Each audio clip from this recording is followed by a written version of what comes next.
Você já ouviu falar de pescador que saiu para pegar pacu e acabou correndo de boi bravo? Pois prepare o fôlego, porque a história de hoje é dessas que só acontece com quem tem coragem, ou muita teimosia, um trio atrapalhado, um curral escondido e uma fuga que mais parece cena de comédia rural. Segura firme a vara e o riso, porque esse conto vai te fazer gargalhar. O povo lá do bairro me chama de pezão, não só pelo tamanho do pé, que calça 46 e parece uma pá de pedreiro, mas também porque eu sou desses que vive com um pé na água, outro no mato. Me chamo Geraldo, mas sinceramente, nem minha mãe me chama mais assim. Tenho 57 anos, moro em Iturama, interior de Minas, e pescaria para mim não é hobby, é terapia. Se a alma tivesse vara, anzol e isca, eu já tinha fisgado uns 5 paraísos diferentes. Essa história que vou contar é de uma pescaria que começou normal, como tantas outras. O sol ainda nem tinha dado sinal no céu e eu já estava de pé, preparando a tralha. Era sexta-feira e eu e mais 2 parceiros decidimos pegar a estrada para um lugar novo, uma represa escondida perto de Campina Verde, que um primo do Nenzin jurou que era melhor que pesque pague de político em campanha. A gente acreditou, é claro. Nenzin é o tipo de sujeito que acredita em simpatia para tudo. Tem 61 anos, usa boné do Corinthians com a aba torta e coleciona camisetas do Zezé de Camargo. Já o Pinduca, o terceiro do trio, é aquele cara que ninguém sabe o nome de verdade. Dizem que nasceu no barco, nunca viu mar, mas garante que já pegou um dourado do tamanho de um botijão. Nunca ninguém viu foto. Saímos de carro com a carretinha engatada, levando o velho bote de alumínio, caixa térmica cheia de linguiça, farofa e, claro, mais cerveja do que gelo. O cheiro da manhã era de terra molhada com café passado, coisa boa. No banco de trás, uma caixa com minhoca viva e o Pinduca jurando que dava sorte beijar a primeira do dia. Pois ele beijou, e eu fiquei em dúvida se era simpatia ou carência. A estrada era poeira pura. Parecia que a gente estava dirigindo dentro de uma farinha de mandioca, mas o céu estava bonito, com umas nuvens preguiçosas escorregando devagar. O rádio só pegava sertanejo, e ninguém reclamou. O Nenzin contou que sonhou com uma vaca preta atravessando o rio. Disse que isso podia ser sinal de mau agouro. Eu respondi que era só parar de comer torresmo antes de dormir. Depois de 2 horas, chegamos. O lugar era de tirar o chapéu. Um braço da represa cercado de morro, com umas árvores tortas, parecendo velhas cochilando de pé. O vento soprava devagar, levantando o cheiro de capim molhado misturado com peixe seco. A água estava parada, só com umas ranhuras de vento passando pela superfície. Ali, não tinha sinal de celular, nem barulho de motor. Só o canto de uns passarinhos e o ronco do Pinduca tentando disfarçar o enjoo da estrada. Descarregamos tudo animado, mas confesso que senti um troço esquisito. Sabe quando o silêncio parece espesso demais? Como se o mato estivesse cochichando atrás da gente. Mas quem vai ouvir a intuição quando a gelada tá suando e o sol começa a bater na nuca? Nenzin ainda jogou sal grosso ao redor da barraca. Disse que era para espantar espírito de pescador afogado. Eu perguntei se o espírito ia vir puxando vara ou pedindo uma cerveja. Montamos acampamento debaixo de uma árvore com galho torto que parecia apontar para a água, como se dissesse: "Vai lá, seu besta." Abrimos a primeira latinha às 8 da manhã. Se é pecado, Deus que perdoe. A conversa já girava em torno do tamanho do peixe que cada um ia pegar. Pinduca apostou que ia pegar uma traíra com dente de cachorro. Nenzin garantiu que ia sair um surubim de fazer inveja em foto de jornal. Eu só queria pescar e voltar sem dor nas costas. Mas naquela calmaria toda, tinha um pressentimento de que o mato ia aprontar das suas. Eu não sabia como, nem quando, mas sabia que aquela viagem ia render história. E olha, rendeu mais do que a conta. Rapaz, o dia mal tinha começado e já tinha mais risada que peixe naquele lugar. Depois de montar a barraca, armar o fogareiro e abrir a segunda latinha, começamos a preparar o bote. Eu mesmo fiquei responsável de checar o motorzinho de popa, que, claro, resolveu dar chilique justo ali. Puxava o cordão e ele respondia com um barulho de espirro engasgado. O Nenzin veio dar palpite, tropeçou num toco e caiu sentado dentro da caixa de isca. Quase matou as minhocas afogadas no suor. "Esse motor aí precisa de fé, pezão", ele disse, limpando o boné que voou na queda. "Fé é o que você tem em pegar peixe só falando com eles, Nenzin", respondi. Pinduca ria tanto que quase deixou cair a caixa térmica no chão. Tava calor, mas daquele jeito abafado, que gruda a camiseta nas costas. O cheiro era de mato seco e carvão queimando. A gente ainda nem tinha jogado anzol, e parecia que já tínhamos gastado a energia da pescaria inteira só rindo das precepadas. No fim, o motor funcionou, mas no grito. A cada puxada, ele tossia e tremia como se tivesse pegado bronquite. Entramos no bote, eu no comando, Nenzin com a vara dele encapada em plástico bolha, disse que era modelo japonês, caro, e o Pinduca com uma rede que mais parecia uma cortina velha da casa da sogra. Seguimos pela margem, onde a água era mais rasa e as árvores faziam sombra. O barulho do motor misturado com o canto das cigarras dava um ritmo esquisito, quase como trilha sonora de filme de comédia rural. Na primeira parada, jogamos as varas na água, cada um numa distância diferente, e esperamos. O tempo passava devagar, feito tartaruga de chinelo. O sol refletia na água e criava uns brilhos que cegavam de vez em quando. E então, começou o ritual do pescador. Contar vantagem, mexer no celular que não pegava sinal, reclamar da sorte e voltar a contar vantagem. "Pinduca, essa tua rede aí é para pescar ou para espantar peixe?", perguntei. "Rapaz, essa rede já pegou tanta coisa que, se contar, você não acredita. Uma vez puxei uma tilápia e veio um chinelo junto. Tilápia calçando rider é novidade", retruquei.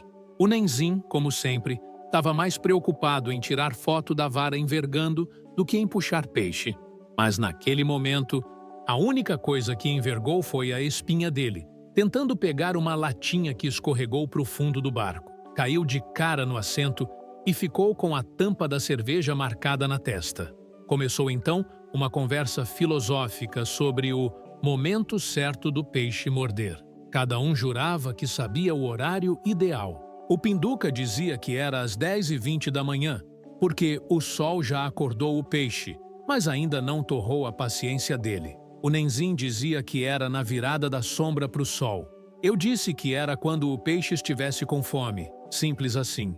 Enquanto isso, a linha do Nenzin enroscou num galho. Ele jurou que era um pintado. Começou a puxar feito maluco, gritando: "É grande! É bruto! Tá puxando com raiva!" Era um saco plástico cheio de lama. Dentro, uma sandália e um lacre de refrigerante. "Olha aí, o peixe se alimentando de lixo. É por isso que não cresce mais", ele disse, tentando salvar a dignidade. Pinduca aproveitou e jogou uma isca que parecia mais uma bolacha recheada com salame. Eu perguntei se ele estava tentando pescar ou atrair criança em acampamento. O clima começou a esquentar e a gente resolveu encostar num pedaço de terra que fazia tipo uma prainha de barro. O cheiro ali era forte, mistura de peixe seco com pasto molhado. O Nenzin disse que ia mijar atrás de uma moita. Sumiu por uns bons minutos. Quando voltou, veio com a calça arregaçada até o joelho, dizendo que caiu num buraco cheio de lama. Eu pisei num negócio que se mexeu, pezão. Juro. Ele falava com os olhos arregalados, tentando limpar a bota com uma folha de bananeira. "Devia ser tua dignidade tentando escapar", falei. A essa altura, a gente já tinha pescado 2 bagres pequenos, que foram devolvidos, e uma piranha murcha, que quase ninguém quis encostar. Mas a diversão era outra. Era o mato cantando, o barco balançando, a sombra que nunca ficava onde a gente queria, e o sol que parecia seguir a gente igual cunhado sem convite. Ali, pela hora do almoço, o fogareiro engasgou e quase queima a barraca. Eu e o Pinduca pulamos com uma garrafa de água cada, tentando apagar o fogo como se fosse um incêndio na floresta amazônica. O Nenzin ficou filmando tudo, rindo com o celular tremendo na mão. Disse que ia postar como culinária de campo nível hard. Naquele início de pescaria, tinha mais atrapalho que peixe. Mas também tinha um clima bom, sabe? Daqueles que só acontece entre amigos que se zoam sem piedade, mas dividem o último gole de água quando a garganta seca. Só que o que a gente não sabia era que o maior aperto da viagem ainda estava por vir. E não ia ter nada a ver com peixe, nem anzol, nem rede. Era coisa de chifre, boi e cerca de arame farpado. Mas isso é cena da próxima parte. Depois do almoço, a barriga cheia de arroz com sardinha em lata e 2 cervejas mornas por cabeça, bateu aquele torpor gostoso. O sol ainda estava alto, mas a gente se acomodou nas cadeirinhas de nylon como quem espera o peixe bater sozinho, porque levantar dali ninguém queria. Foi quando o Pinduca apontou com o dedo engordurado. Ô, pezão! Aquilo ali é uma trilha? Na beira oposta da represa, meio escondido entre umas árvores retorcidas, dava para ver uma estradinha de terra estreita, bem vermelha, que parecia sumir atrás de uns cupinzeiros. Aquilo ali é caminho de vaca, falei. Deve dar em fazenda. Pois vamos lá, uai. Quem sabe tem uns peixes mais esperto daquele lado. Aqui só tem lambari com anemia. Nenzin, que já tinha tirado o boné e colocado no rosto, resmungou. Já tamo bem aqui. Pra que mexer? Vai que do outro lado tem sombra boa, peixe maior e sem lama na bota. Pinduca insistiu, já levantando. E lá fomos nós, num bote que mais tremia que balança de criança velha, motor engasgando e a gente cruzando a represa feito explorador de parquinho. O vento fazia a camisa colar nas costas e o cheiro de barro molhado aumentava à medida que nos aproximávamos da outra margem. O lugar parecia intocado. A vegetação era mais densa, o mato alto fazia som de vento passando por folha, e uns bichos gritavam longe, como se protestassem com a nossa chegada. Atracamos o bote num barranco raso e subimos com cuidado, ou pelo menos tentando parecer cuidadosos. Vai que tem cobra, murmurei, chutando o chão com a biqueira da bota. Andamos uns 50 metros por entre as árvores, e de repente, o mato abriu. Um descampado de chão batido, cheiro forte de cocô de bicho, uns paus fincados no chão com arame em volta. E pronto, a gente estava no meio de um curral. Rapaz, isso aqui é curral de boi, gritei. Nenzin olhou para os lados desconfiado. E cadê os bois? Foi nesse exato segundo que ouvimos. Primeiro um mugido grosso, depois um estrondo que parecia um tambor de escola de samba. Corre! Berrei. Da lateral do terreno saiu um touro preto, grande como um carro pequeno, com uma cara que dizia: quem são esses sem vergonha no meu quintal? Ele vinha trotando firme, sacudindo a cabeça com os chifres ameaçadores. Pinduca foi o primeiro a correr, mas tropeçou num toco e caiu de cara no chão. Nenzin escalou o pau de cerca com a agilidade de um tatu nervoso. Eu tentei puxar o Pinduca, mas ele só gritava. Minha costela! Quebrou minha costela! Ah, passa! Possas! O boi chegou, derrapou na terra e deu uma chifrada no vazio, passando a 2 palmos da minha bunda. Consegui pular para trás de um toco grosso. O touro bateu no tronco, bufou e me encarou. Tinha ódio nos olhos, talvez rancor de pescador. Vai embora, chifrudo! Gritei, com um galho na mão, tremendo igual vara de bambu. Nenzin gritava do alto da cerca. Finge que morreu! Diz que é poste! Poste tem medo? Respondi, quase chorando. O boi rodava feito cão farejando e o Pinduca ainda deitado, gemendo, com as mãos na barriga. Quando o bicho se distraiu, corri e puxei o infeliz pela gola. Conseguimos rastejar até o canto do curral, onde tinha um portãozinho de madeira frouxa. Chutamos, empurramos e ele abriu. Saímos rastejando, sujos de bosta até o pescoço. Atrás da gente, o touro ficou encarando, como se dissesse: voltem aqui para ver o que é bom. Já do lado de fora, respirando aliviados, vimos a placa: propriedade particular, entrada proibida, boi bravo solto. Aí, ó, tá escrito? Disse Nenzin, limpando o suor da testa. Eu avisei que sonho com vaca era sinal ruim. Pinduca sentou no chão, com cara de quem viu a morte usando sininho no pescoço. Apontou para a costela. Tá doendo como se tivesse apanhado de sogra. Vai sair roxo. Melhor roxo que virado em espetinho, né? Retruquei. Voltamos cambaleando pro bote. A água parecia zombar da gente, espelhando nossas caras desmoralizadas. O mato sussurrava com o vento e até os passarinhos pareciam rir. Subimos no barco como quem volta do Vietnã. Cada um quieto no seu canto, suando, fedendo e tentando entender o que tinha acabado de acontecer. Ali, naquele dia, descobri que pescaria é feita de silêncio, paciência e sempre, mas sempre, da possibilidade de levar uma carreira de boi no meio do mato. Depois da tourada rural, voltamos para o acampamento calados, sujos e cheios de dor. Pinduca gemia a cada solavanco do barco, segurando a barriga como se tivesse comido pedra. Nenzin, que ainda tremia de tanto rir, dizia que não tinha adrenalina daquela desde que perdeu o freio da Brasília numa descida em Araguari. Eu estava cansado. Mas sabe aquele cansaço que vem misturado com raiva e risada? Porque por mais que a situação tenha sido um sufoco, no fundo, a gente sabia. Isso ia render história por uns bons anos. Chegando de volta no acampamento, vimos que o vento tinha virado. A lona da barraca voou uns 2 metros e caiu em cima do fogareiro. A caixa de cerveja estava tombada, as latinhas quentes e uma dúzia de formigas já fazia piquenique na tampa da nossa farofa. Era o fim. Isso aqui virou acampamento do Chapolin, falei, levantando a lona com a vara de pescar. Tá mais para acampamento dos trapalhões bêbado, disse o Nenzin, coçando a barriga. Pinduca deitou na rede torta, com a cara do menino que não passou no vestibular. Jogou o boné no chão e disse: "Não pesquei nada, fui atropelado por um boi e minha isca virou comida de formiga. E ainda querem que eu sorria? Ô Pinduca, você foi parte do documentário mais engraçado do Discovery Rural. Isso vale mais que tilápia", respondi. A gente decidiu fazer o que dava para fazer: assar a linguiça, tomar as últimas cervejas e rir da própria desgraça. O fogo pegou rápido, o vento ajudou, e sentamos ao redor como quem já não espera mais nada do universo. A fumaça do carvão subia devagar, e o cheiro de carne assando misturado com repelente criava um perfume típico de pescador profissional. E foi ali, entre um gole e outro, que o peixe resolveu aparecer. Minha vara, esquecida na beira do barranco, deu um tranco que quase a jogou na água. Corri como um raio, tropecei num toco, de novo, mas consegui segurar a ponta. "Tá pesado!" gritei. "É peixe bom.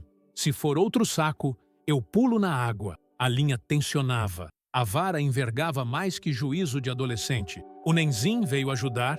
Pinduca gritou da rede: "Não deixa escapar!" E eu fui puxando com o coração na boca. De dentro d'água saiu um pacu médio, gordo, mas com cara de quem já tinha aposentadoria. "Peixe decente!" gritou o Nenzin. "Graças a Deus, vamos ter alguma moral quando contar essa viagem", respondi.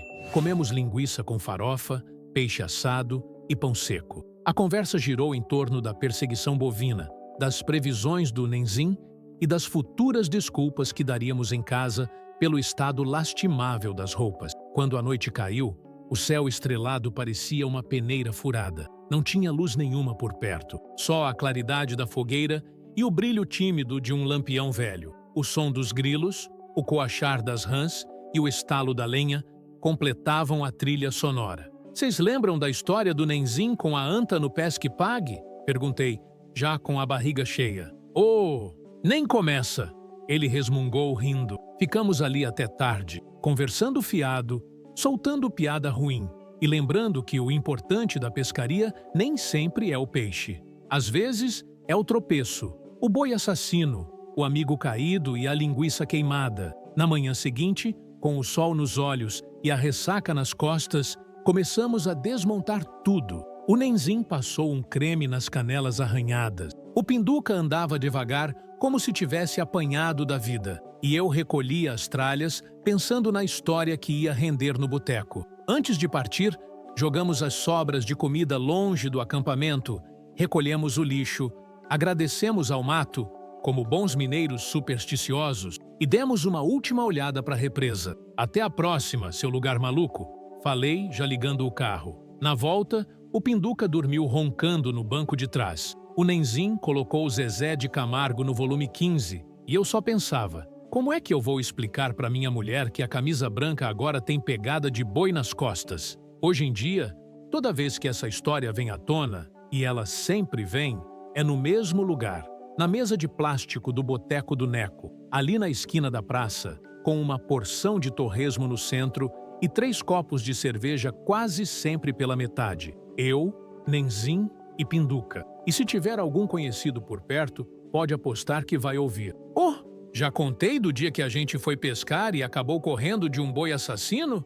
É sempre assim. Eu começo com essa pergunta e já noto os olhares se voltando. Tem quem ache que é mentira. Outros acham que é exagero, mas os bons ouvintes, esses se ajeitam na cadeira, dão um gole no copo e falam: "Conta de novo, pezão." E eu conto. Conto do motor que tossia mais que fumante velho, da minhoca beijada de manhã cedo, do Nenzim caindo sentado na caixa de isca, do Pinduca tropeçando com a rede parecendo saia de freira, da trilha escondida que nos levou pro curral amaldiçoado. E claro, do boi, o bicho preto com os olhos cheios de raiva e sede de sangue. Tem gente que duvida. "Um boi correu atrás de vocês?" Perguntam rindo. "Correu!" Eu digo. E não era boizinho manso, não. Era tipo segurança de balada com chifre.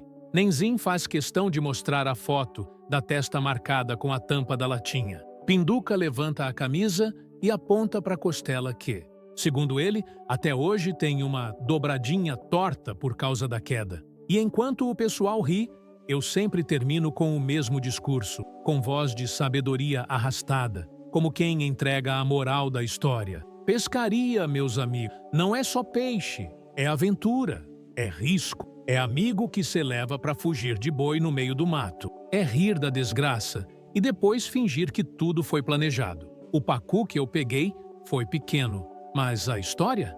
Essa sim foi gigante. Às vezes, meu neto, o Gabrielzinho, se encosta na cadeira do boteco com um guaraná na mão e os olhos arregalados. "Vovô, é verdade que o senhor lutou com um touro e salvou seus amigos?" "É verdade, meu filho. E ainda fui eu quem pegou o peixe que salvou a janta." Ele ri, pede para ouvir de novo e eu conto tudo mais uma vez, com um pouco mais de brilho nos olhos e um pouco mais de exagero na boca, porque se não tiver exagero, não é pescador. É só alguém com vara na mão e língua sem graça. No fim, essa pescaria virou lenda no bairro. Já tem até nome: a Tourada do Curral Maldito. Teve um camarada que tentou fazer cordel. Outro quis transformar em peça de teatro de escola. Eu disse que só autorizo se colocarem o Pinduca voando por cima do boi com uma vara na mão. E a verdade é que eu voltaria lá. Voltaria com os mesmos 2 malas, com o mesmo motor ruim, com a mesma rede que parece cortina velha. Porque pescador que é pescador não busca peixe, busca lembrança. Hoje eu falo para todo mundo: se quiser pescar de verdade, vai com amigos ruins de mira e sorte, pior ainda. Porque são eles que rendem as melhores histórias. E o boi que nos perseguiu, tá lá. Dizem que ganhou o nome Chifrudo das 3 Carreiras. Mas, sinceramente, eu acho que ele também lembra da gente e ri. E aí, você teria coragem de voltar para pescar no mesmo lugar depois de fugir de um boi enfurecido? Conta pra gente nos comentários. Se gostou dessa aventura, deixa o like, compartilha com aquele amigo que sempre inventa moda na beira do rio e não se esquece de se inscrever no canal. Aqui no Contos do Anzol, cada anzol tem uma história e cada história vale uma boa risada.